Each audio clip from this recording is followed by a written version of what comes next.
Jackson in the key. Kick out. Davenport. A steal for Kentucky. Ahead to Reeves. Left wing three. Got it. Jackson weaves. A dunk. Bounces off to Adu and he slams it home.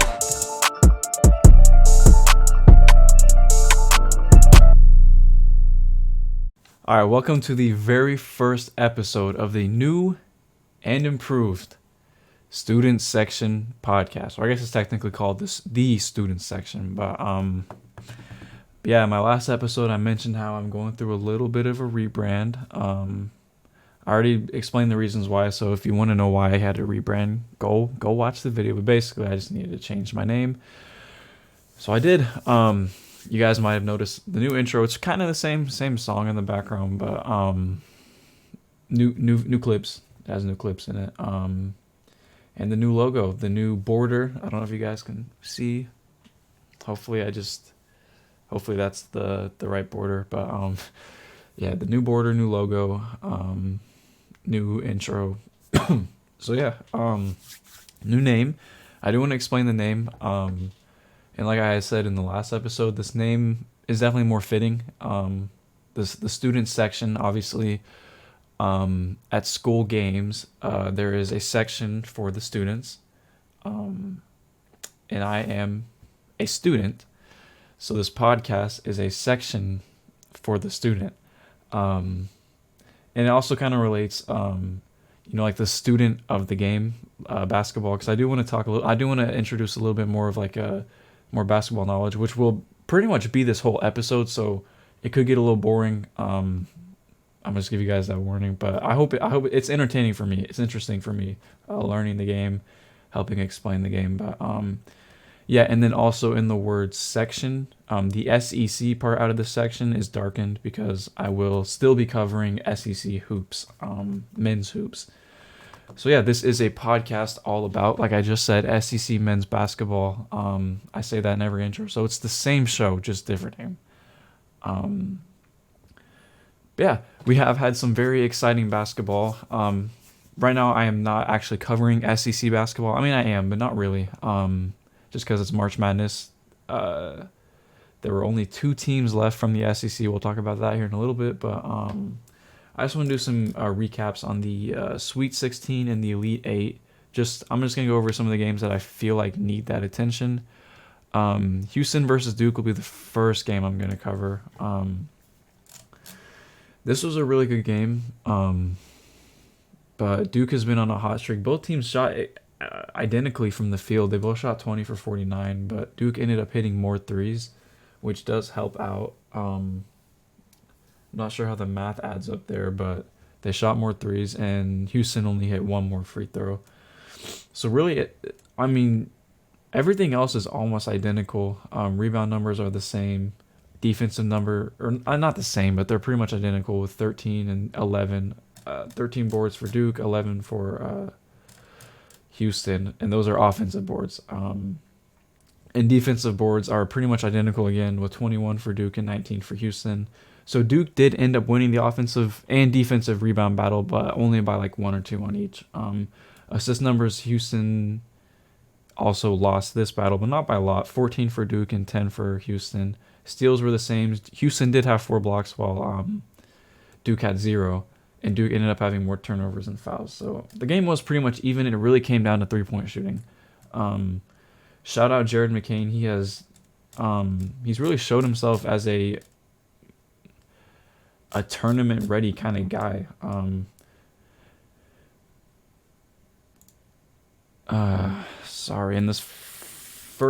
It's another late recording. I don't know if you can tell. My face is all messy, my hair's messy, my eyes probably look tired, and my bed is not made again, so just ignore that. I promise next episode, hopefully my bed is gonna be made.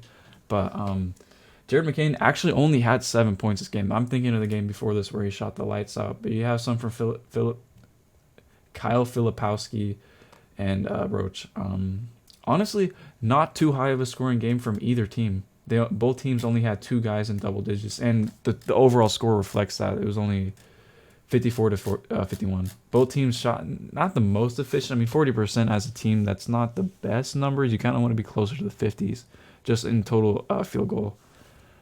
percentage, but it's not bad. It's not horrible. They're not in the 30s, but they're definitely close. And both teams shot really bad from the free throw line. Only 66% from Duke and only 52% from Houston. So not the best shooting numbers, but this was definitely an interesting game.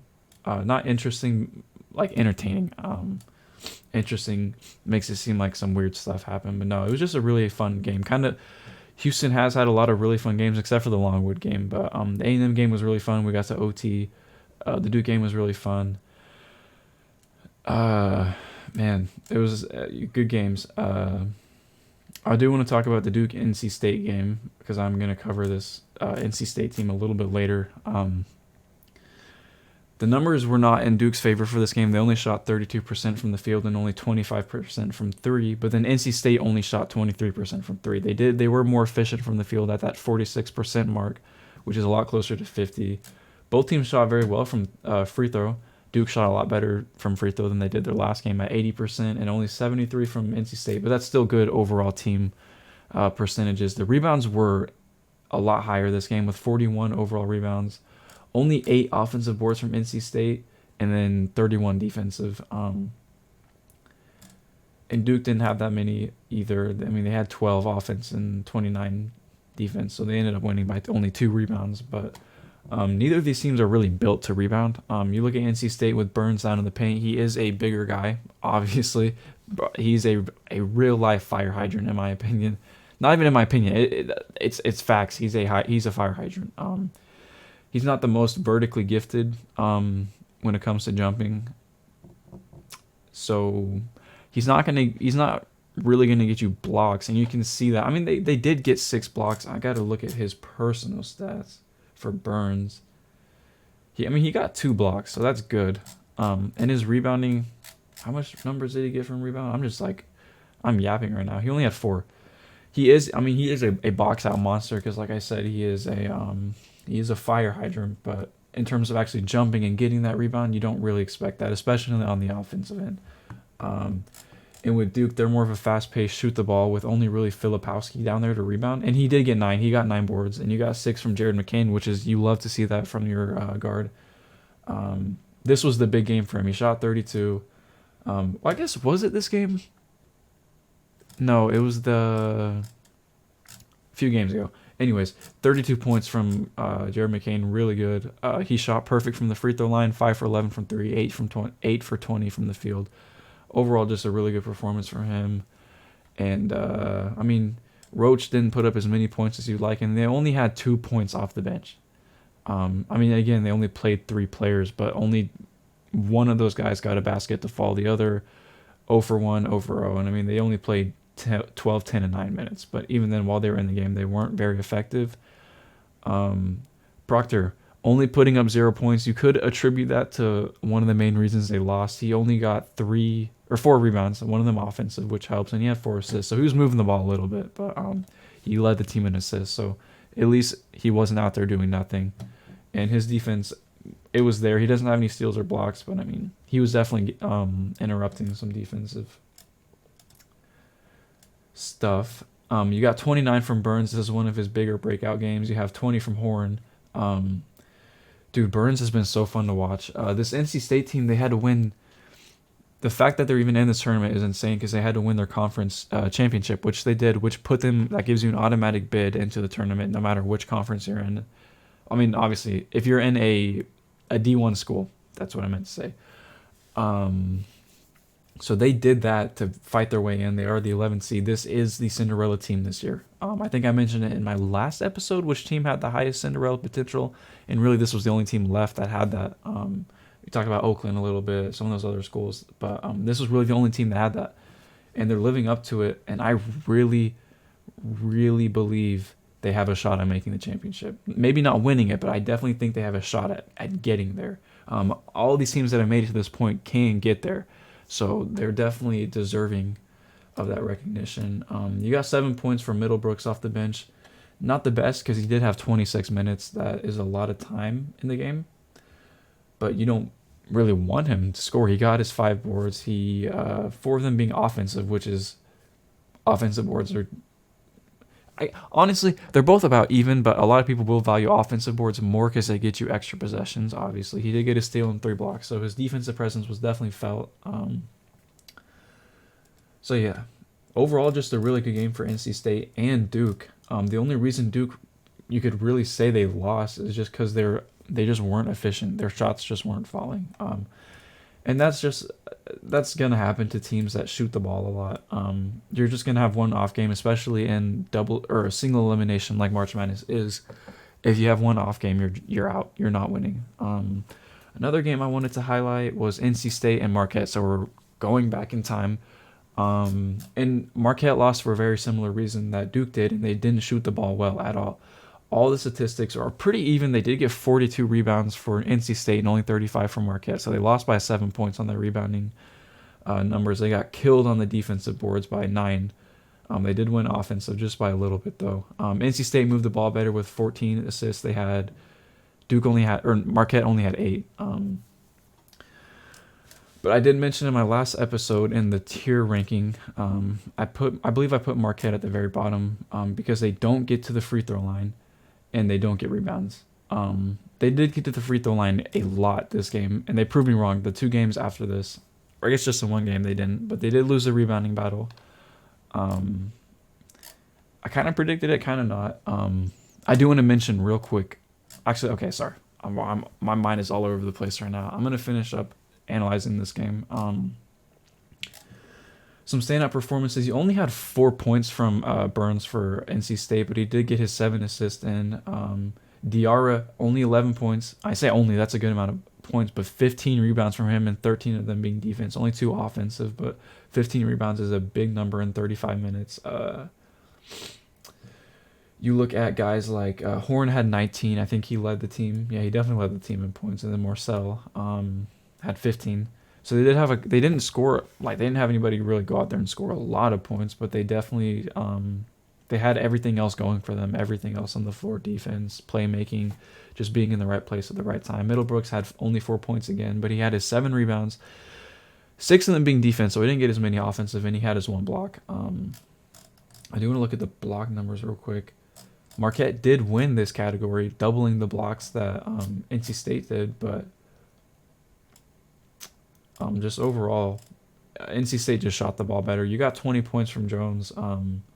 Wasn't the most efficient at 8 for 18. Not terrible, but his 3-point shooting is really what looks awful. 3 for 12. What is that? That is 25% from 3. That is not good efficiency. You have 0 for 7 from Joplin, 2 for 10 from the field, only 4 points in 33 minutes. That is not good. I mean, yes, he is a forward, so you're not really expecting too much scoring out of him, but whenever he's shooting 10 shots, 7 threes, that's not, you don't like those numbers.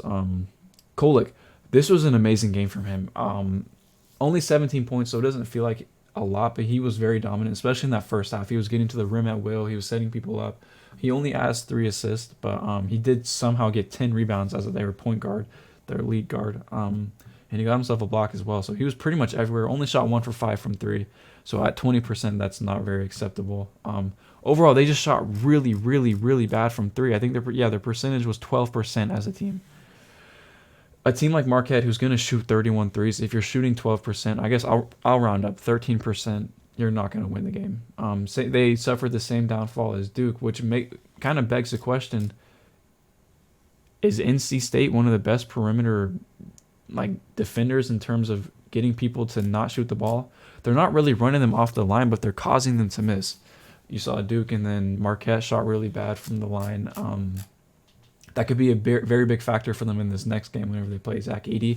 I will cover that here in a little bit. So I'm going to mention their perimeter defense and deterring threes. But yeah, NC State has won because of Burns' post playmaking, their perimeter defense, and just their overall shooting talent. Their ability to cut.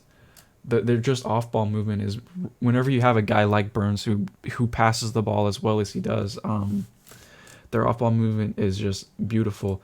The next game I want to cover is UNC versus Alabama. This was another really fun game because you have, in my opinion, the 2 best offenses in the league. I'm on record saying that UNC, they were one of those teams that they get an open shot every single possession, But this game they didn't. They got the open shots, they just weren't falling. They took 78 shots and 32 threes. Their shots just weren't falling. They only shot 37 from. Honestly, 37% as a team isn't bad from three. But the real kicker is they shot 38% from the field. Whenever you shoot 38% from the field as a team, it's kind of hard to win. And they almost did. Alabama shot 47 from the field and 42 from three. UNC ended up shooting one more free throw at a little bit of a higher percentage at 88 versus Alabama's 70%. Rebound numbers are almost identical, so there's not much of a statistical difference. Alabama did get 7 blocks, which is 4 more than UNC's 3 blocks. The turnovers are about identical, so just main box score numbers are pretty identical. The main standout for this game was, in my opinion, RJ Davis. He had a very horrendous first half. He shot 0 for 9 from 3 and 4 for 20 from the field. He got a lot of his points from the free throw line, but his first half he only put up 2 points. That didn't help them. Luckily, they had Baycott step up a little bit. They had Ingram. They had Ryan. These are all guys that stepped up and helped with a little bit of that offensive production that was lacking in that first half. But RJ Davis definitely came in from like the middle to the end of the second half and started putting in that work and started scoring a little bit more. That's how he got up to 16. He put up 14 in the second half. And like I said, a lot of that was from free throws, but even though he wasn't scoring, he was out there setting up his teammates with 7 assists. So a lot of people will look at those shooting numbers and be like, is that why they lost? You could say so. Overall as a team, they didn't shoot good from 3 either, or from the field. I mean, their rebound numbers are really good. You have 7 offensive boards from Baycott and 12 overall rebounds. That's really good. You got 2 steals and 1 block out of that big man position. You get 2 steals from RJ Davis, Ingram, and Ryan. So, I mean, those steal numbers are looking really good for them just in terms of their starters. Not too much bench production. They did run 4 guys off the bench, so they ran a 9-man lineup, which is one of the biggest we've seen up to this point. Nothing too much to say. Trimble went in and hit 2. I do want to say this.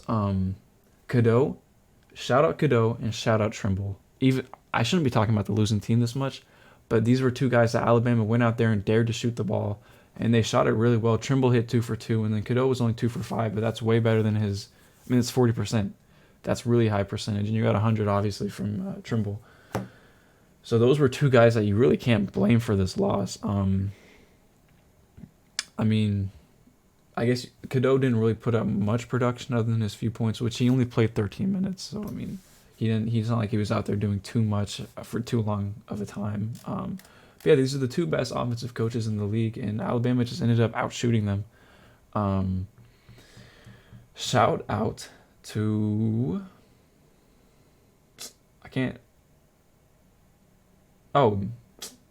Nelson. I don't know. Late night, forgive me. 24 points, came up very, very clutch with some blocks, some free throws, some little bunnies at the rim. So he did very good. Shot 10. No, his free throws were 10 for 13. He shot 6 from 9 from the field and 2 for 2 from 3. Really good numbers from him. Everyone knows he was pretty much a star of this game. Mark Sears had put up 18 on pretty efficient numbers. He shot 50 from the field, only 2 for 7 from 3, but 2 for 2 from the line.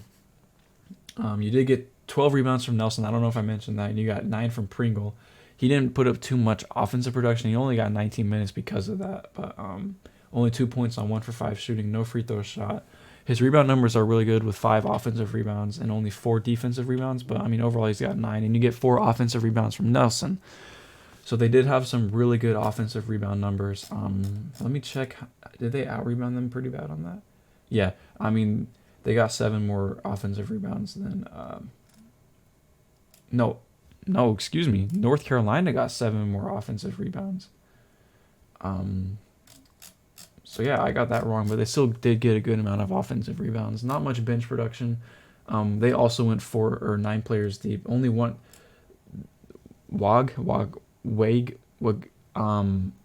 Number 11. He only played 1 minute, so that doesn't really count. I think he was out there at the very end for maybe either defense or offensive production. Either one. He was just thrown out there at the very end. You got 15 minutes from Walters and 14 from Stevenson, 8 from... I can't pronounce his name either. which is a shame because I'm supposed to be a EAS or an SEC head, but off the bench they only got 7 points. A lot of their points did come from their starters.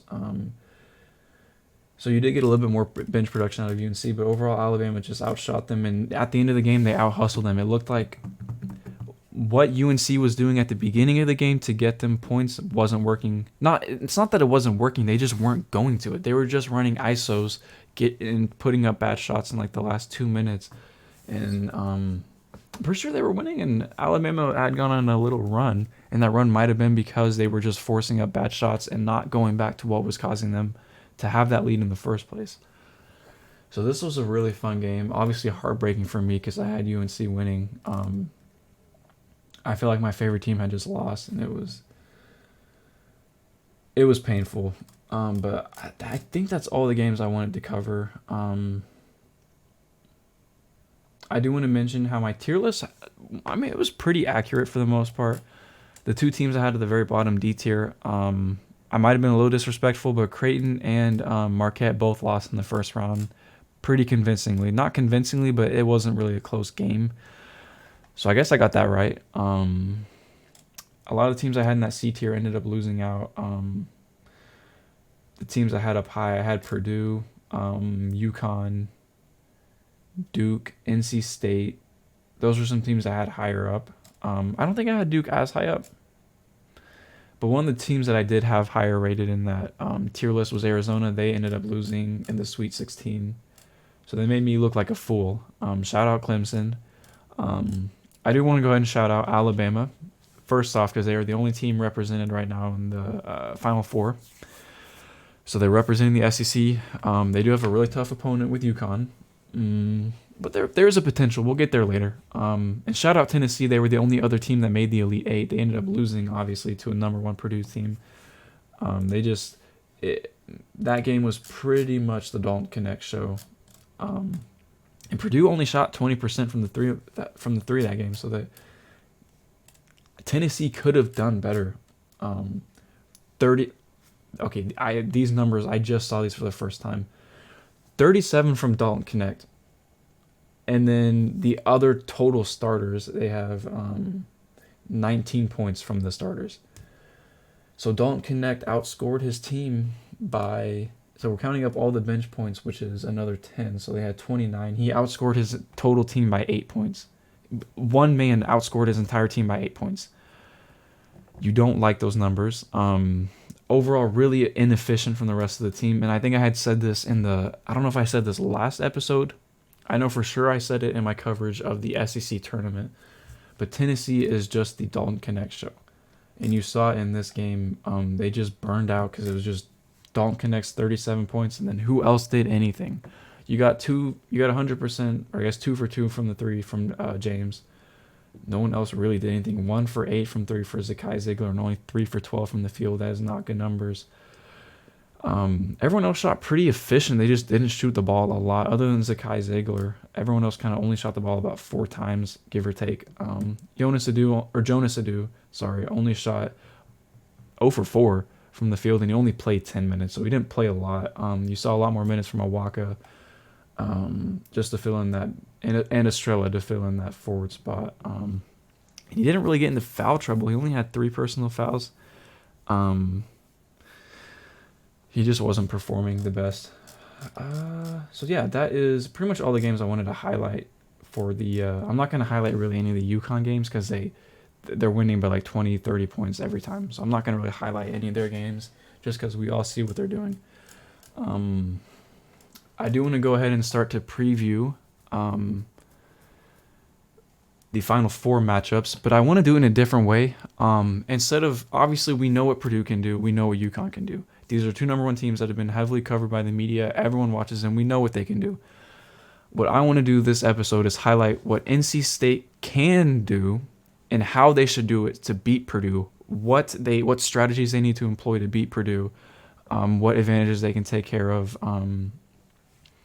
And I already alluded a little bit to their 3-point defense. And then I also want to mention how Alabama can beat UConn, what they can do to slow down their centers, that high pick and roll they love to run, and that transition defense really for Alabama. So I'll actually start with that point right there. UConn is one of the best transition teams, and you see it every game. They run the floor perfectly every time. I've literally seen them run sets in transition. You don't normally see that. Normally transition, they get out, run, and they just throw the ball to the man ahead. They run real plays in transition. It's insane. But Alabama played really good transition defense against North Carolina. They slowed them down and put them in the half court a lot, which is something you don't really want to see from North Carolina. But then they played a really good half court defense as well. So I think Alabama has a really good shot at slowing UConn down, just because they can slow down that. At least they showed that they can slow down transition defense, and then they have good. They played. I mean, obviously North Carolina put up 87 points, and like I said, one of the best offenses in the league. But they did a really good job, especially in clutch time, at slowing them down. And obviously UConn, I meant to say UNC. If I've been saying UConn this whole time, I meant to say UNC. Obviously they just played. But UNC made it a little easy for them, but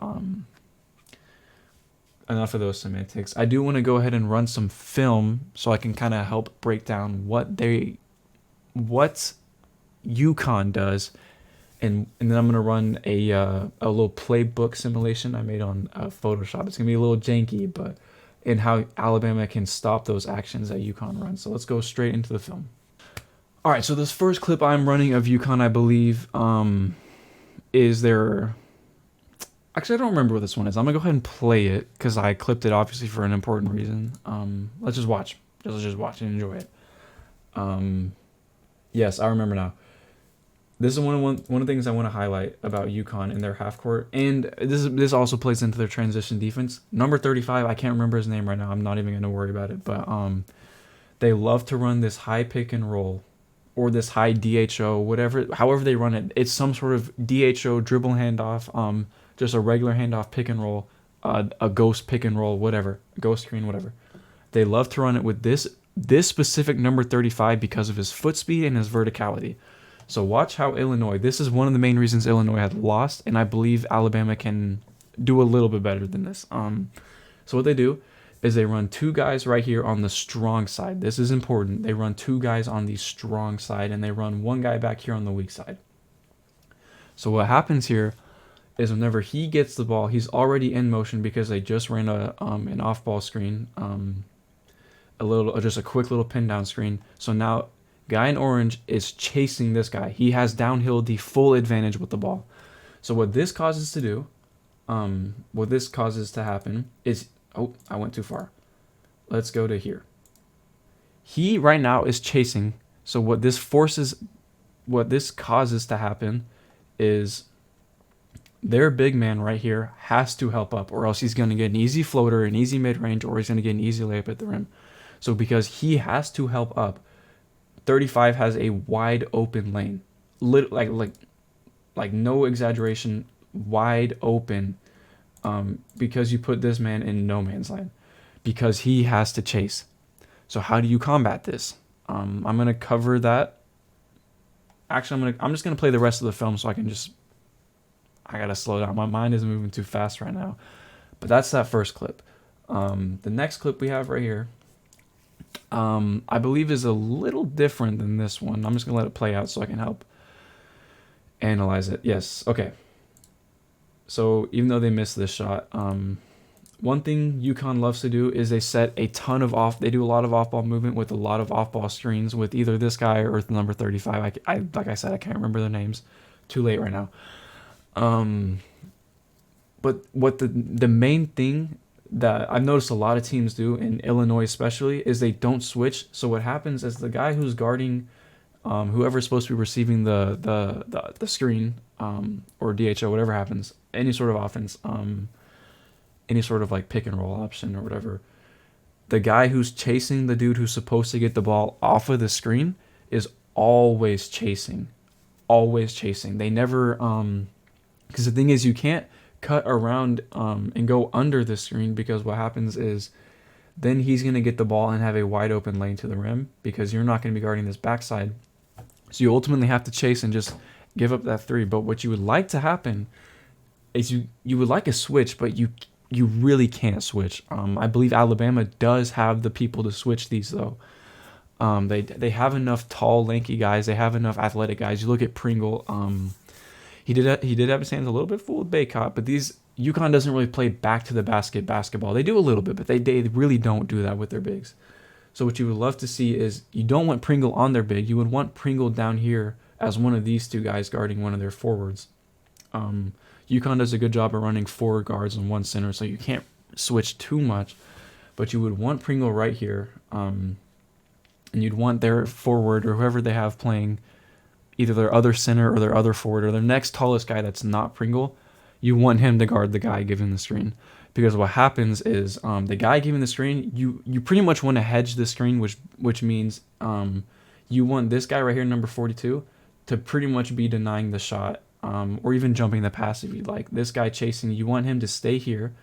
But what happens is whenever they hedge and blitz off of this action, this guy right here is wide open because both of these defenders are focused on the shooter hiding back here. Let me move up a little bit so we can see him. This guy. These two are going to jump and blitz this screen right here. And, where? Okay, sorry. Okay, this guy was blending in. I was like, where's the 5th defender for, Illinois? So like I said, this guy, I'm going to show this a little bit more in the simulation thing I'm running later, but, these two are jumping the pass right here on the off ball.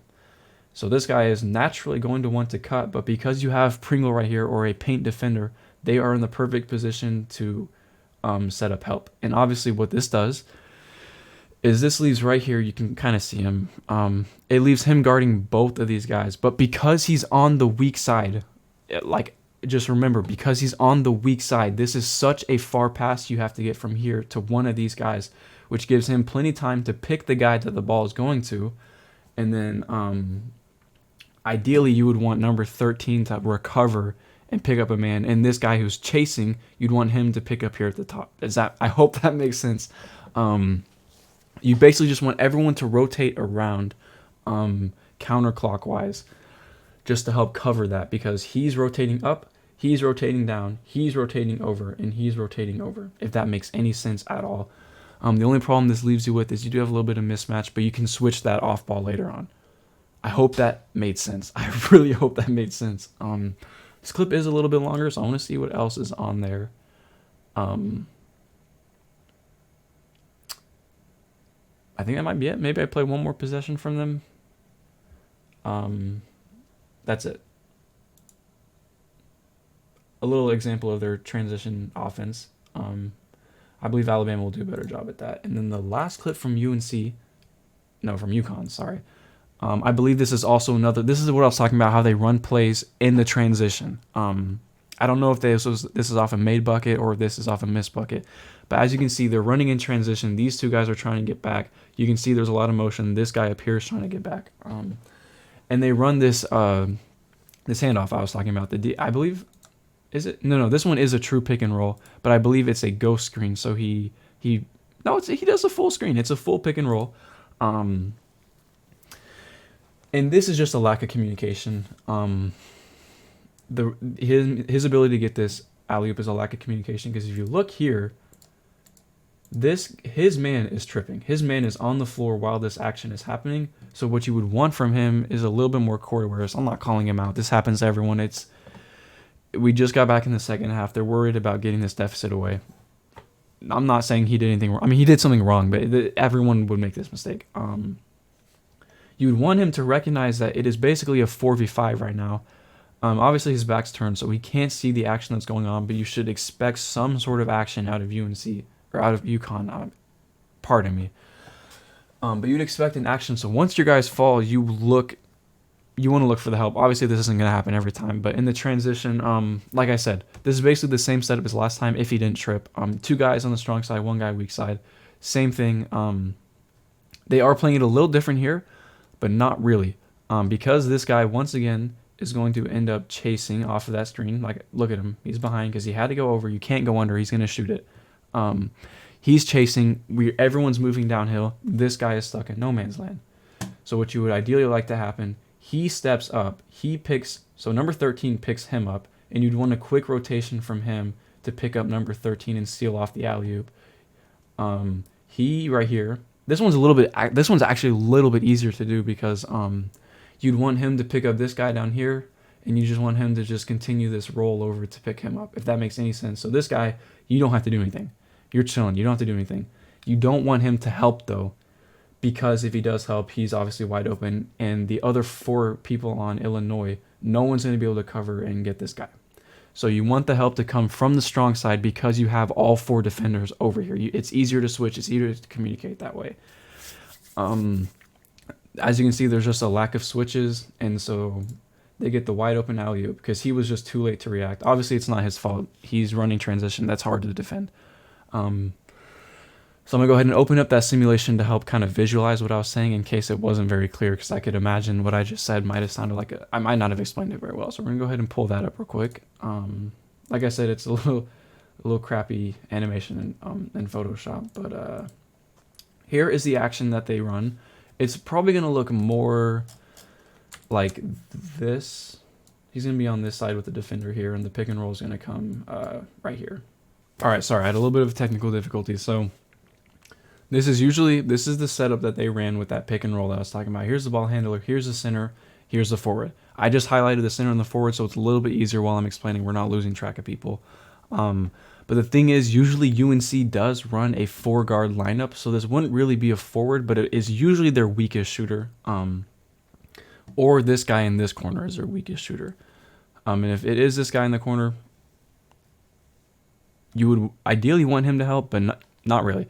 So like I said, this side of the court is going to be the strong side because that is the side that they are going to run the pick and roll towards. I'm going to go ahead and just demonstrate. So we're getting into the pick and roll action. So he uses the pick and roll. He's moving downhill, right? The center is going to move off a little bit. He's chasing. He's stuck in no man's land. He has to guard 2 people who are both cutting towards the basket. Now this is the strong side because this is the side that the ball is on. This is weak side. You don't want to help too much because, like I said, if he helps up, all 5 guys are on this side of the court. He's wide open. So you want to stay there. That's why I said this guy cannot help up. You want to obviously give a little bit of space just in case. But you don't want to fully commit to the help and leave your man open in the corner. So here's what you would ideally, the rotations, this is what you want the rotations to look like. Either he commits to him or he commits to him. You want to pick either one of these guys up. Ideally, you'd want him to pick him up because this guy can help up. He's a little bit closer to him, but maybe in the heat of the moment, he is more of a threat. You want this guy to hard, and I mean hard cut, to cut this guy's path off to the goal. So he's leaving this guy right here, which is usually UConn's weakest shooter in this situation. Sometimes it's not, most of the time it is. So he's leaving the weakest shooter right here to pick up the center. And yeah, I'm going to go ahead and move the ball handler down just a little bit deeper into this action, just so we can kind of visualize what's going on. So he's going to be here, and he is on this guy right here. So what you see here now is you have 2 people that are wide open. What UConn would usually do in this situation, obviously this is the guy who was trailing. We'll probably put him more like right here. UConn is going to set a screen on this man right here. So he's going to get a pin down screen. So he's stuck on the screen. What you would want this guy to do, who was originally on the ball handler, you want him to rotate and pick up this guy. So now once again, everyone is matched up. You just cut off that pick and roll action. He has nowhere to go. The ball handler can't really go anywhere because he's crowded with 3 defenders right here. So it's pretty balanced with 3 on the strong side, 2 on the weak side. Ideally, that's what you want. You want 3 on strong, 2 on the weak side as a defense. Offense, you would ideally want 3 on the weak side and 2 on the strong side. That way there's more spacing. But with the way they run their pick and roll, you can't do that. The only other situation that you could see UConn running out of this situation is this guy's going to be up here. They set this screen. He hits it, and they might do a pick and roll to a pass. But you would want this guy to, once he fills that screen, don't even chase this guy. So you don't want him chasing this guy at all. Just immediately switch. You're guarding the forward now, because this guy has this guy. Or, for example, if they don't, one way that UConn can counter this, like effectively, is oh, he's up here. Sorry, I keep getting this guy mixed up. Is he's gonna cut up and he's gonna do a ghost screen. So he's not actually going to screen at all. He's pretty much just gonna run here, fake a screen, and before he has time to make connection on that screen, he's just gonna just dive to the basket, which could score a lot. But you would ideally want this guy to be a little more aware and a little more. You want to give him a little bit more space once they recognize that pick and roll happens off the ball on the strong side. So that's UConn's pretty much main action that they run, which is honestly a really simple action, but the way teams guard it is just not very effective. And obviously, this is the ideal situation you would want. It doesn't happen like this every time. UConn will find a way to exploit this. Whether it's this guy running up, maybe catch him sleeping, and then you use him as a screener. And you obviously want to switch this, but that wouldn't happen all the time. You don't know. And then obviously there are a bunch of more things that can arise. Like if he sets the screen and he switches, now you have a big man on a small guy. You don't want that. So there are ways that UConn could combat that. So this isn't the end all be all for Alabama, but it is the ideal way that you would want them to guard this sort of situation. And now I'm gonna go ahead in that middle clip I showed where they did that off ball action. I'm gonna go ahead and pull that up and simulate that real quick. All right, so just for quick reference, so you guys can understand what play I'm setting up here. This is going to be this play where they have that little off ball screen. This is just another simple, really just a really simple action. So you have 3 guys along the baseline. You have 1 cutting. It's pretty much a I cannot think of the name right now. Oh, this is really bad basketball knowledge. Sloppy. This is a sloppy action. And I don't really have time to explain what a sloppy action is. So if you want, you can look it up. It's a very simple motion action, off-ball action. But it's essentially this is what this is. So he's going to come off this screen. We already saw the video. So we have 3 in a line. He's cutting around. He has the ball. So I'm going to go ahead and set that up real quick. All right, so here's the setup. I guess this guy probably more here. So what happens here is he can pick whichever side he wants to go. Let's say his defender is kind of playing him a lot closer to this side, forcing him out this way. All he has to do is run this way. And vice versa, if his defender's on this side, run out this way.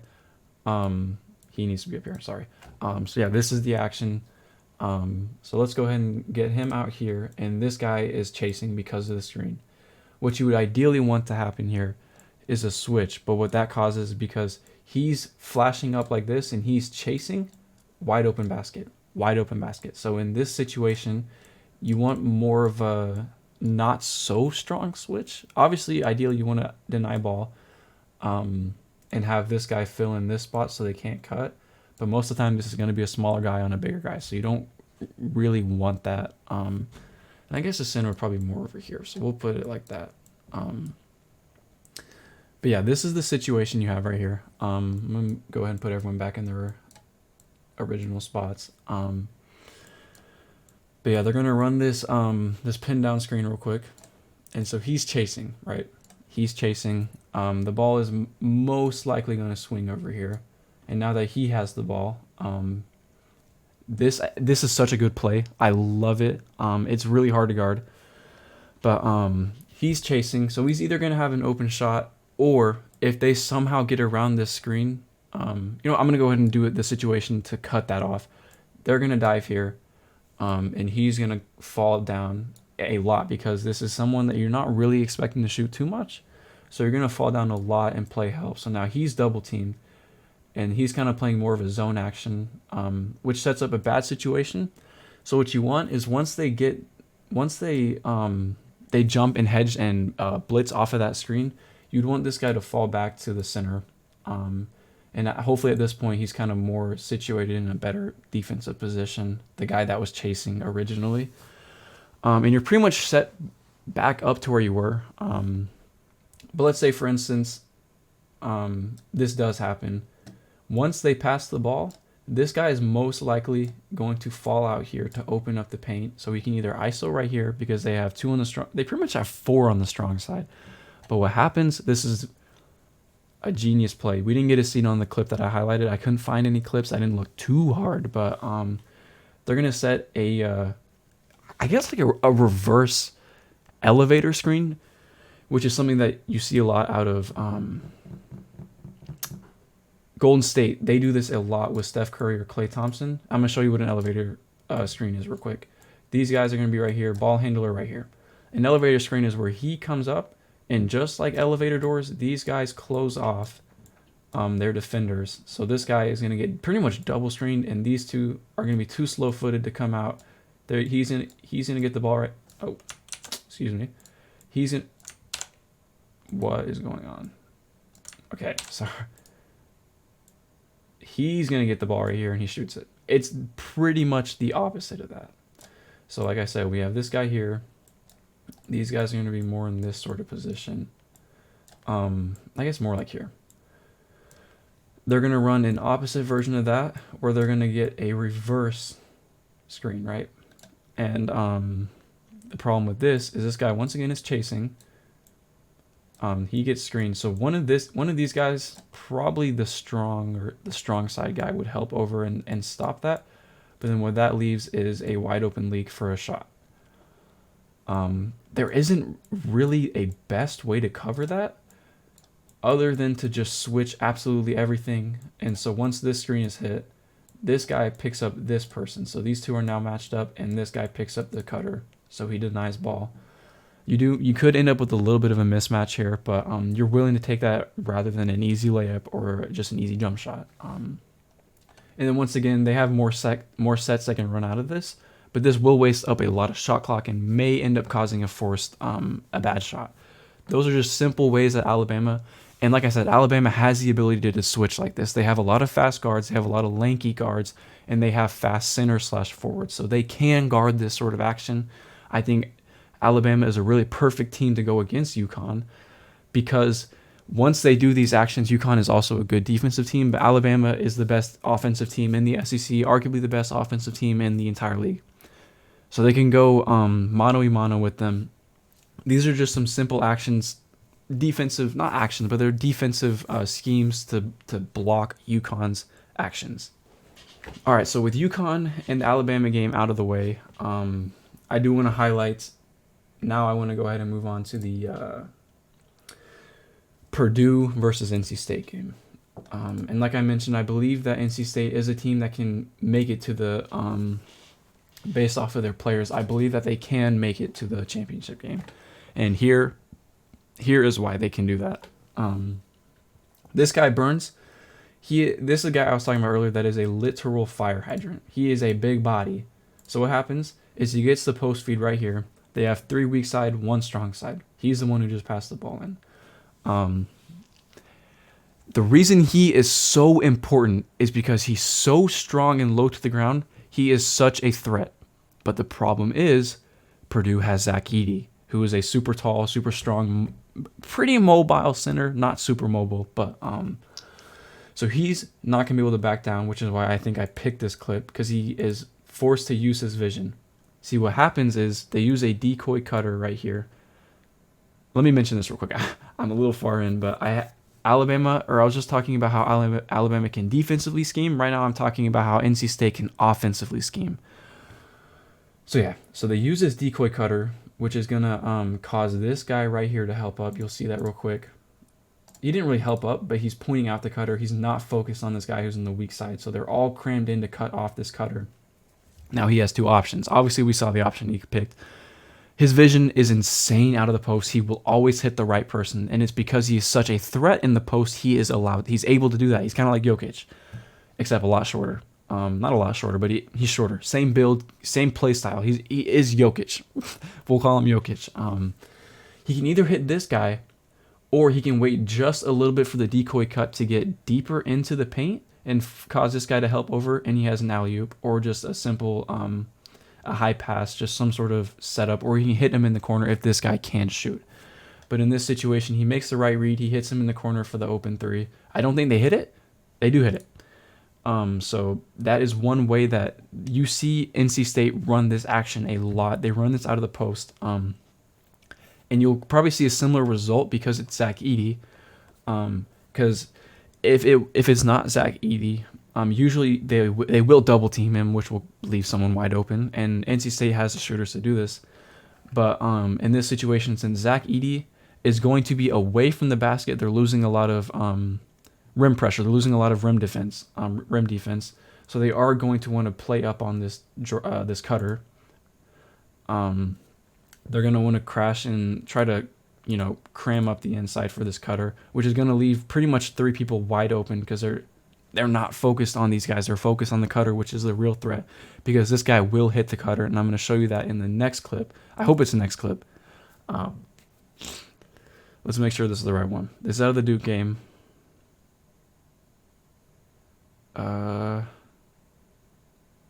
No, it's not, but I will cover that, so I'm going to do that one next, actually. This is the one. Yes, this is the one. So here's what happens if they don't blitz up on that cutter like what Marquette had done. So this guy, once again, 14, he's going to cut to the basket because instead of focusing on the cutter, Duke was focusing on the shooters because they had just seen what he did to Marquette. So they are their scheme is to focus on the shooters, and this guy falls asleep. So he gets to the cut to the basket. Okay, I was wrong. Sorry. They are really focused right here, still focused on shooters, and using this guy almost once again as a decoy because he is so focused on not letting him get to that cut, which is going to open up so much for the entire team if that cut opens up. But instead of as a team working on it, it's pretty much his goal instead of Marquette where we saw the 3 guys doing it, almost 4 guys. But it's just one guy. So he is so focused on that. Once they run this pick and roll over here off ball, not even really a pick and roll, but it's kind of like he ran kind of like just a quick little action to kind of just confuse the defense a little bit. He has this guy in his hip. He's so focused about him being a cutter that this guy is about to have a wide open lane because he's not paying attention to him and he's behind his hip, which we'll see right here. He's now back on his hip, and he still doesn't even, because he's looking at the ball and his man, he doesn't even realize this guy could just cut. Jared McCain sees it, but if he helps over, he's wide open. He sees it. If he helps over, he's wide open. So that's why this is having a guy like this guy, Baby Jokic, is so helpful because he sees this cut. He has this layup, and he can either take this layup or he can dump it off. You can see he takes it, but because he's helped up, if he wants to dump it off, that's an easy one right there. Or even better, if he has better vision, he can hit this guy who's wide open once Jared McCain helps over. This is probably the most rain action for NC State, and the reason I think it will work with Purdue, I will show it right now. All right, so this is one of the ways that Purdue would end up guarding this action that I just showed you, where they run the post and they just run this little distraction thing. Zach Edey most likely is going to be on Burns in this situation. If he's not, it is a little bit different, but it still works. This is how I believe Purdue would most of the time run it. So we're going to run it how I think they would run it, and then if this doesn't work, we're going to swap Edey with another big real quick, just so we can get that. But Edey would probably be the strongest guy, the biggest guy to stop Burns, because while he can play make, he can also score. So you kind of want someone who can defend him more so than someone who can help on him, if that makes any sense at all. So what they're going to do is they're going to move this ball down into him. Zach Edey's on him. So Zach Edey's not under the basket because we're going to move him out a little bit, which is pretty much where they play. They play a little bit higher, actually, right here. But they will back him down. Zach Edey's out of the basket. So what this causes, he's going to hit this cut real quick, which they might be focused on. So what they would probably end up doing is running a defense closer to this. He's on this cut. He's on his hip. If he hits this cut, he's going to dribble the ball down here. He's going to help over super strong, and then boom, wide open 3. And if he doesn't help over and they have him run on his hip, he can pretty much run in for a layup. Or they can also do, where does he go? He goes there, and he goes there. Or another thing they can do is what we saw them do in the last clip, I believe I showed. Might have been the last clip, where they run of a little bit of like a fake. So he has the ball. Burns has the ball. Edey's on him. He runs up, and like I said, this guy is so focused on this guy backdooring that he's playing him super tight, denying the cut. So there are a couple things that can happen out of this action. What can happen is we saw what just happened, where he's pretty much a decoy. He is so focused on him, he doesn't see what's happening back here. This guy just kind of runs a little ghost screen, or just a distraction, really.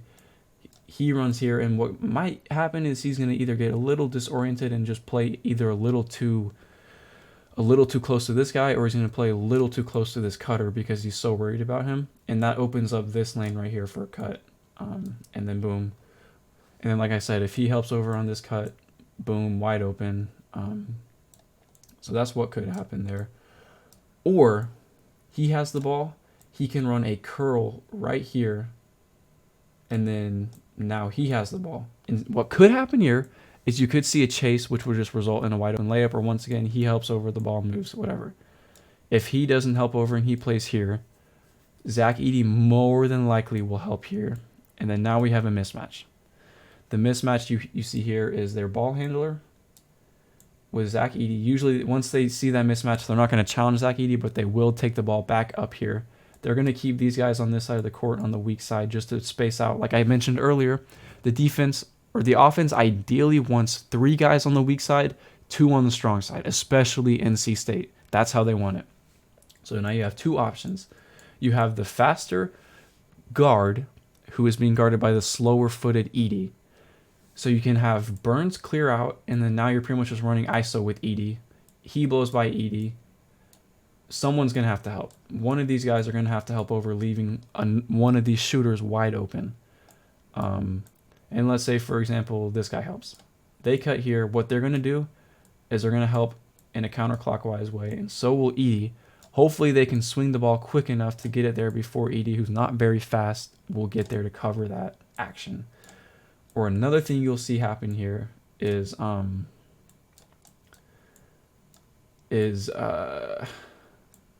we go.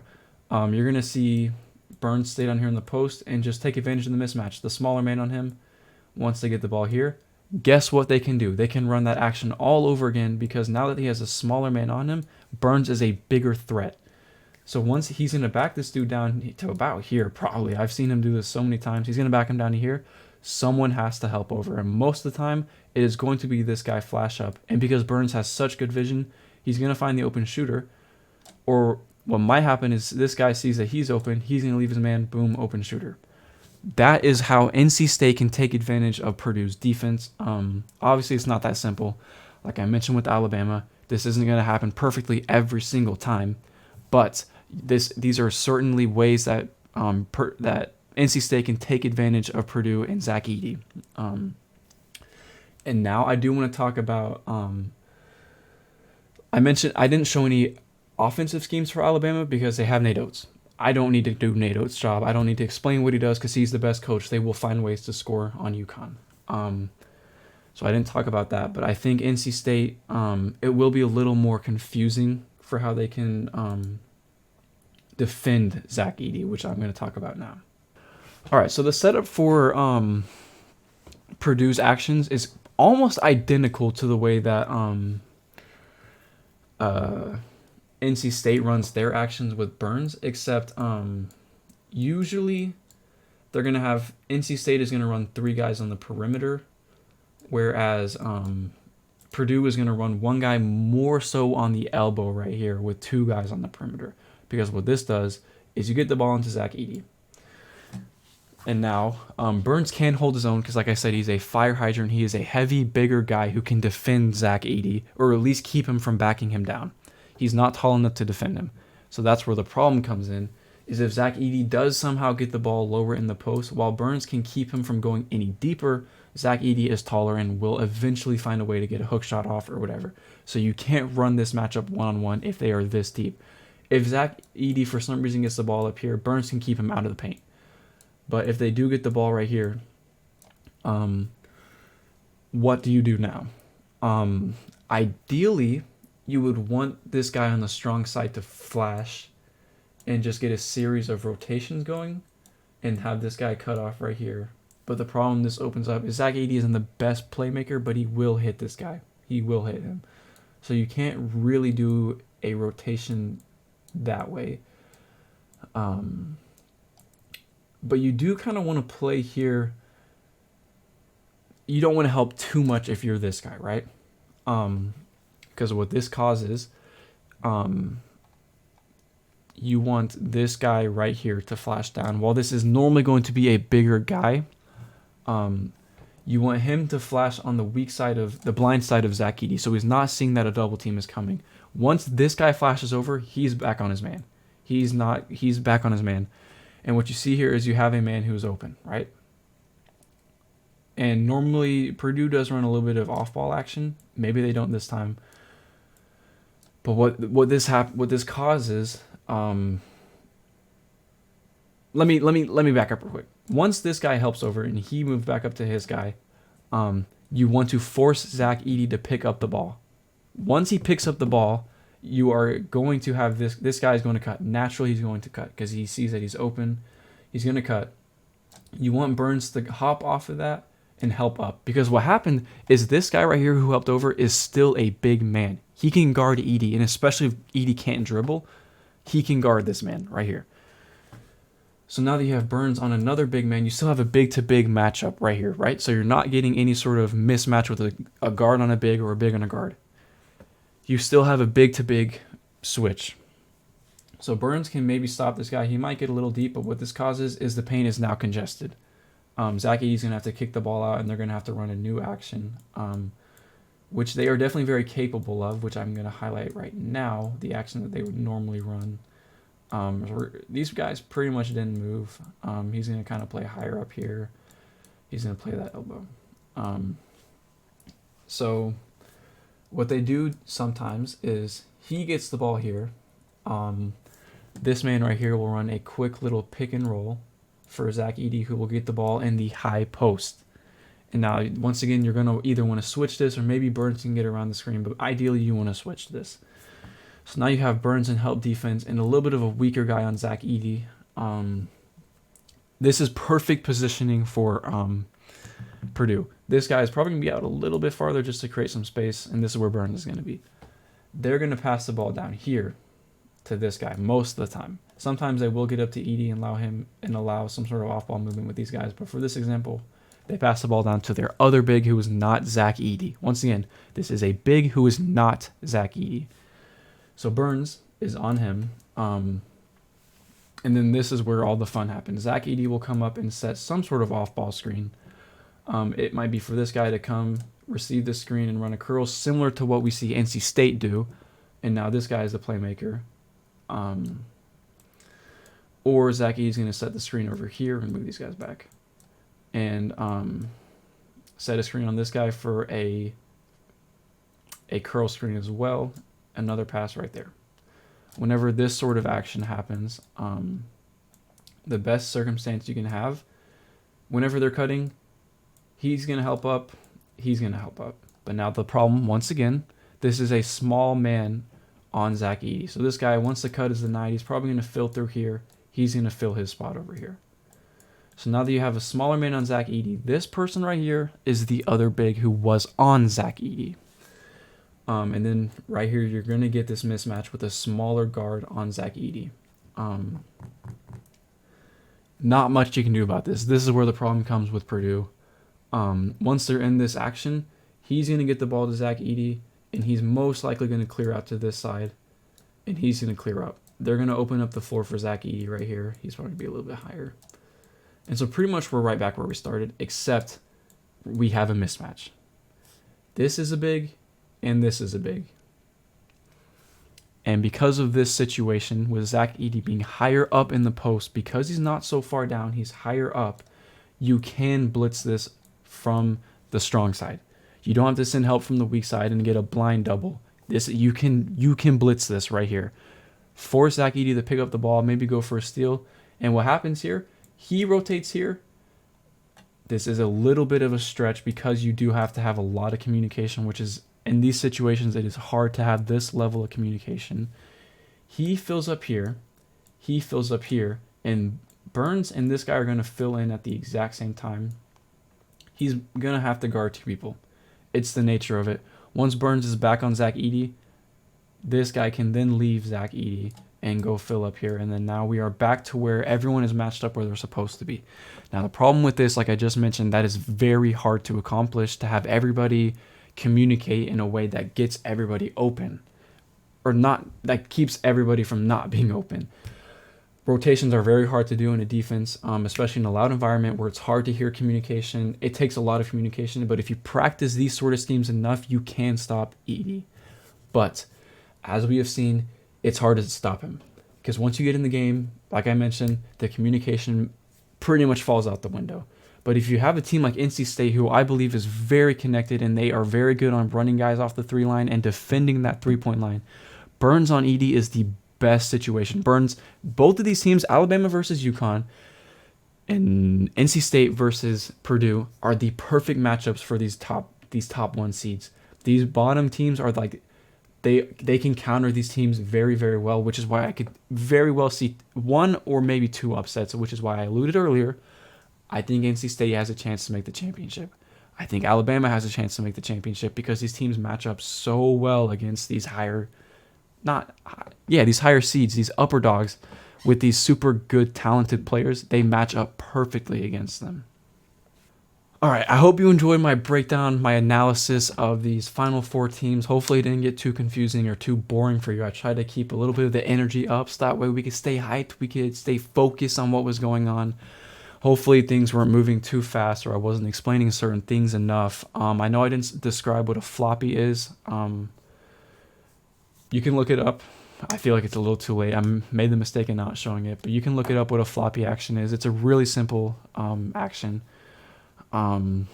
Yeah, hope you guys enjoyed my analysis. Hope you guys enjoyed the very first episode of the student section, my 4th episode on this podcast, this channel, but it's the first under the new name. Hope you guys enjoyed the new name. Hope you guys enjoyed the color scheme. I'm going to pop them up real quick if you made it this far. Here's the red logo. Here's the old color scheme. I personally like the red color scheme with a little hint of orange. I think it looks more exciting. It looks more like appealing. It's more eye-catching versus the other colors looked, in my opinion, neater and more professional. I think the red is more eye-catching and more just like a dagger to the eye. Hope you guys appreciated it. Like I said, I'm a little bit tired. It's a late recording. I probably look tired. My bed, like I mentioned, isn't made, so I could have been a little sloppy. I think I kept saying UNC instead of UConn and vice versa. I apologize for any mistakes I made. Hopefully you guys were able to understand what I said. I appreciate you guys once again for tuning in. Make sure you like, subscribe, share with your friends. And yeah, that's my coverage of the Final Four. I can't wait to see who the championship is. Not the championship, but the champion. I'm gonna, obviously, next episode I release will be covering the champion. I'm gonna go ahead and predict it. It's gonna be Purdue. I'm just kidding. It's gonna be NC State. I gotta ride with my underdogs. They won all their games to get into their conference championship. They beat all these teams. They beat Marquette. They beat Oakland, who beat Kentucky. They beat Texas Tech. They've been the underdog the whole way. I could see them winning. I want them to win. I'm rooting for the underdog to win. So yeah, peace out.